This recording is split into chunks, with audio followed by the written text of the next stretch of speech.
Growing up in Bombay, now known as Mumbai, India, I'm the eldest of six children. I have four sisters and a younger brother.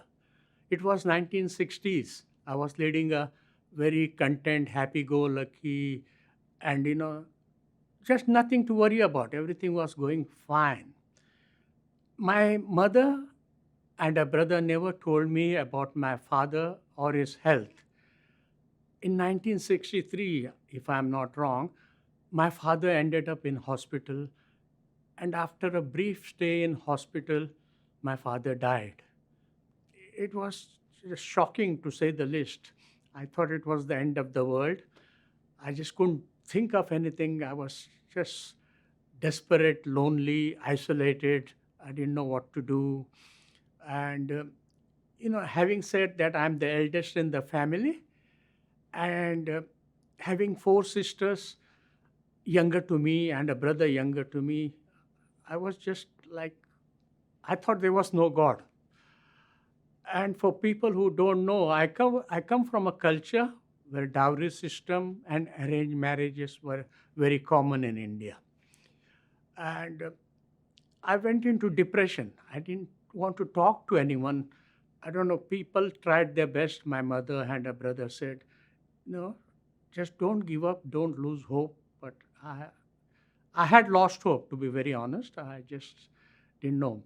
But slowly I started coming out of my depression. I started talking to people. Back then, there were no computers. So all I had to do, all I could do was go to the library, do some research, talk to people, talk to friends, and talk to people who had gone abroad. Because back then, when I was growing up, there was a talk about North America and the almighty dollar. For people who don't know, one US dollar gets you about 75 Indian rupees, and when one Canadian dollar would get you about 60 Indian rupees. Mind you, the rates keep fluctuating on daily basis. So I had made up my mind, not telling anyone, that I wanted to get out of India. India at that time was like a third world country, full of corruption and you know overpopulated. I just wanted to leave, get out of India. And then my research told me that for me to leave India, I needed three things: passport, visitor's visa, and a return ticket. Without that, I won't be able to go to North America. North America, as I said, was the thing. It was like heaven on earth. They said, go to North America, you can make a lot of money, and you can fulfill your dreams. So I slowly did everything on my own. And in 69, I left India with nothing but a positive attitude and a dream.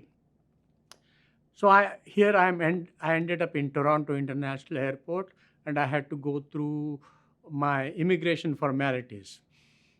And the immigration officers asked me, he was very stubborn as to why I'm here, why I'm in Canada. So I told him, I want to visit. So he looks at me, stares at me, and then looks at my passport, my return ticket, and here I am shivering in my pants. I said, "What if what if he says no? Go back." But guess what? Maybe he was convinced. Maybe he saw something in my eyes. He stamped my passport, and oh boy, I said, "Oh." I was so delighted, and that's how my journey started in Canada. Uh, the flight was delayed, and I wanted to come to Vancouver. So from Toronto to Vancouver, when I reached Vancouver, it was about, I think, 11:30 in the night. And looking around, not knowing anyone, not knowing a single soul, not knowing what I'm doing, I was in tears. But that's how my journey started. But one thing is, when I was waiting in that line for my immigration interview, I noticed one thing, that people were having problems communicating in English.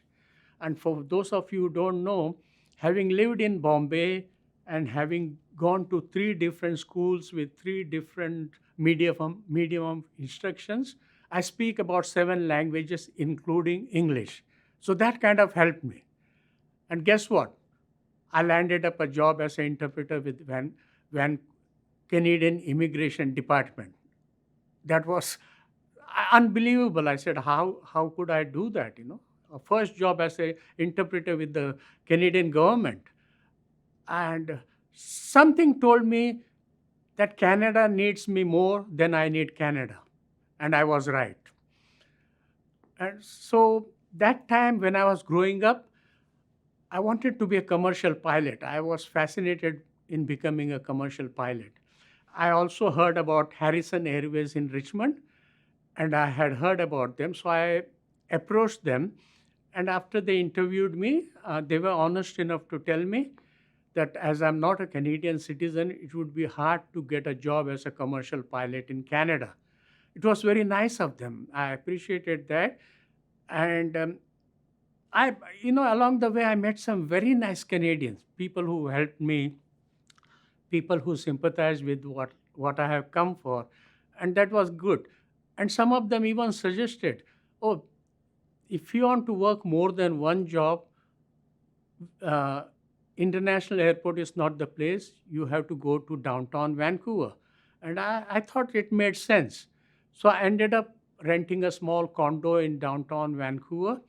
And for people who know downtown Vancouver, Georgia, and Burrard, in that 3 block radius, I have worked at 4 different places: Hyatt International, Hilton International, Bank of Montreal Data Center, and ICBC Data Center.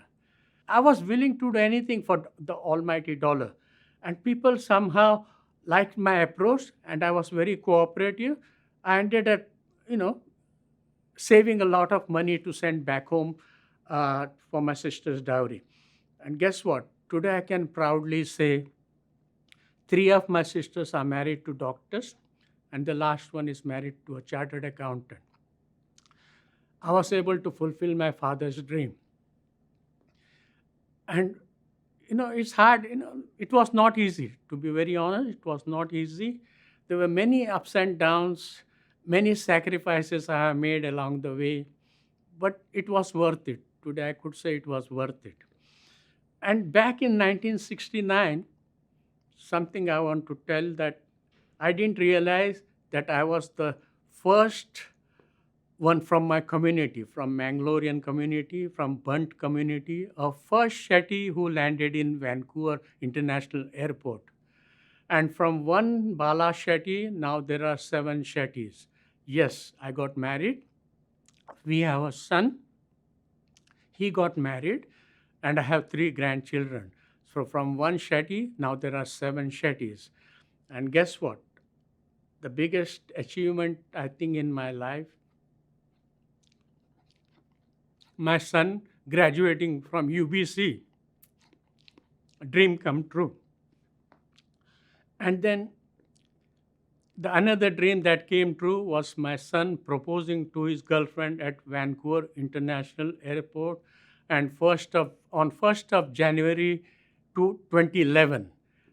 His girlfriend was supposed to arrive at Vancouver International Airport, not knowing what is in store for her. My son had arranged everything. I don't know how he managed to get permission to do a proposal at the airport and call the media and the people with cameras interviewing me and my wife. And I said, "What is going on?" So something. Believe me, it was just a dream. We were being filmed. My wife and son ended up on the front page of Vancouver Province. And then, today I look back and I said, what is it? It's a dream. Back in 69, I never realized that the dream would come true. That all that I struggled for was worth it. And I can say whatever I did. And I just have a message for people who should know my story. Like someone who came to Canada with nothing but a positive attitude, and my dreams came true. Yes, it was not easy. I had to go through real bad times, up and downs. Things were not easy. But I made it, and I have a message for people: never, never ever give up on your dreams. Thank you.